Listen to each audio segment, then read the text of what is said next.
Hi everyone, welcome to my channel. Now this is your soon to be favorite art teacher.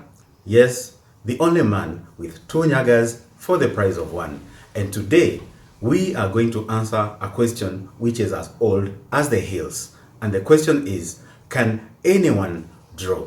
I hear that a lot, and probably you are one of those people who ask that question. So today you are going to help me answer it, and what I want you to do right now is grab your pencil and your blank piece of paper. In my case, I have my marker pens and my flip chart. And don't worry, if you don't have blank paper and pencil, you can use pen and notebook or anything that you can write on, because if you can write on it, you can draw on it. So grab your tools and materials and get ready for a super exciting activity that I have lined up for you, which is going to help us to answer this age-old question.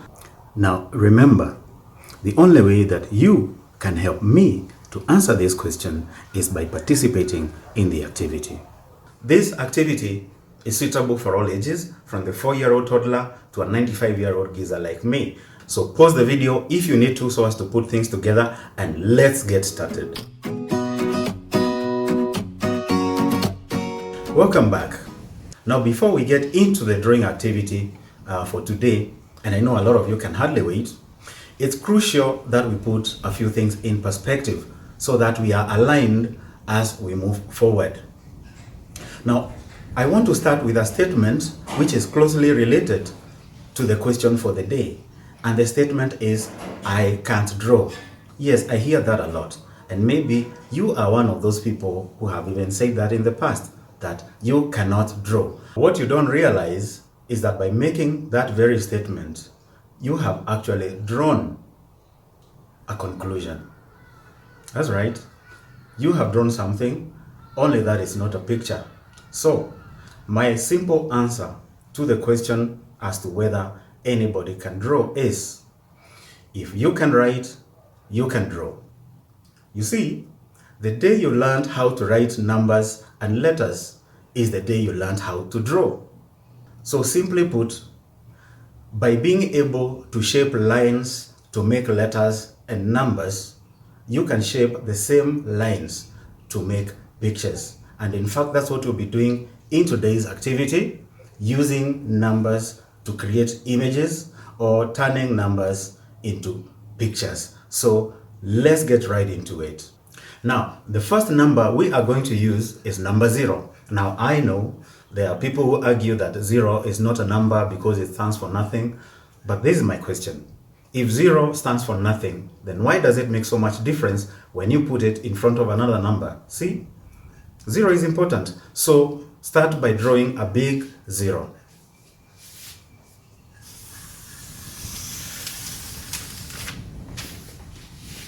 Alright, 0 is just a big circle. So you have drawn, and remember, you will notice that I am using the word draw, not write. Okay, so we are going to draw inside this circle 2 smaller circles towards the top of the circle.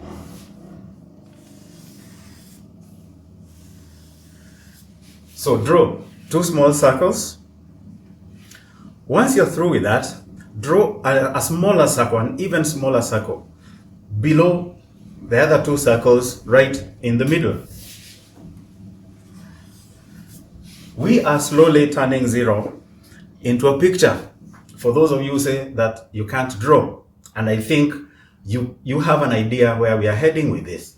So inside the first 2 small circles, the first 2 circles, we are going to put dots to the side. A dot and another dot. And you can see it's shaping into something. All right? So now that you've done that, we are going now to put a curved line below the smaller circle. And we have a smiley face. We have a smiley face. We have used simple shapes and a line to create a smiley face. If you want, You can develop this further. We can put some ears on the face by using some half circles or semicircles on each side of the original oval. One there. And you have ears. For the hair, we can use a simple squiggly line.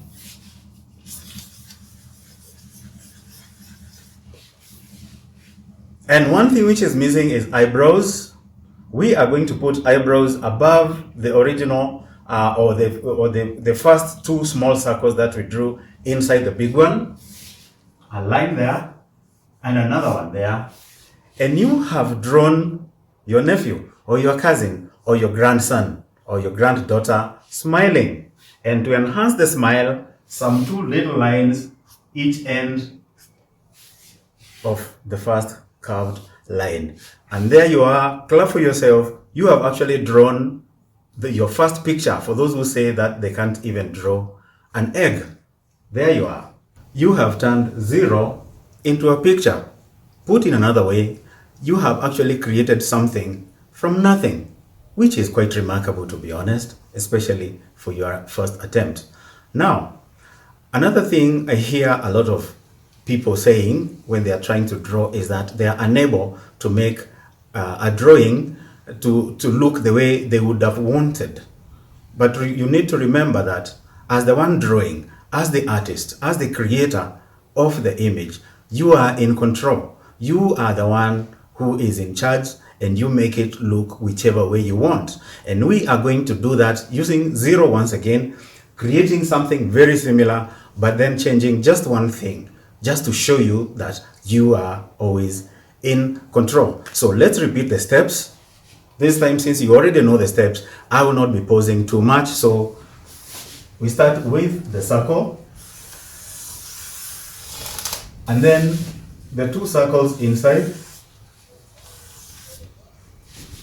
Let's place the dots to the left this time. And then we have the smaller circle. And then we are going to skip the curved line. We will do it last, and you'll see why in a short while. So we have the ears. So we have the ears and then the hair. And then the eyebrows. Now, this is where the element of control comes in. Instead of curving the line upwards, we are going to curve it downwards and see what happens. There you are. You see how much difference it makes. Just one little detail.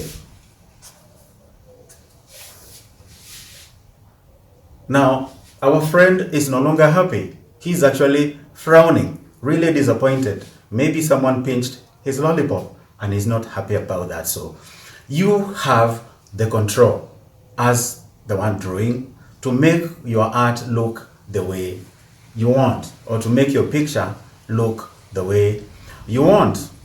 We are going now to also show that you can use similar elements or similar features to create something totally different. Once again, showing that you are in control and you are in charge as the one drawing. So once again, for the final time, we have the circle, all right? And then the 2 circles inside. This time, let's put the dots in the middle. And then the smaller circle. Let's make this the face smile. A smiley face is easier to the eye. It's easier to look at. It's more exciting to look at. Now the detail, this is where the details now change. Instead of the semi-circles for the ears, we are going to use triangles, a different shape, and we will put them a little higher on the circle, not on the sides, but a little higher than the middle of the circle. So a small triangle here, and another triangle there. And then after, you just put some whiskers, and our little fella now turns into a cat. That's how interesting. That's the kind of fun you can have with your drawings. You can turn them into absolutely anything that you want. Now, that brings us to the end of this particular lesson, whose objective was to answer the age-old question, can anybody draw? Now, I am confident that that question has now finally been fully and comprehensively dealt with. Now, in our next lesson, we shall be looking at the basics of art, because doing art without a fair understanding of the basics is like walking in the dark. You keep bumping into things, falling into trenches. You can end up believing that walking is a very difficult thing to do. But by simply switching on the lights, then you can see everything clearly. You can see the way, you can see the obstacles, and you are able to have a safe and fruitful walk. Now, understanding the basics of art is the light we need to shine on our way, so that we can have a fruitful journey as artists, and we are able to achieve all our objectives. If you would like to see more lessons like the one we had today, where we are turning numbers, letters, we can even turn words into very interesting pictures, please let me know in the comments below. Also remember to like and subscribe, because that way I will know that you like this kind of content, and I'm here to serve you, and your request or your wish is my command. So with that, I do hope and believe that you had as much fun as I did, and are looking forward to the next one, where we shall have more fun, we shall learn more and grow together and keep developing as artists. So ciao for now, and see you in the next lesson.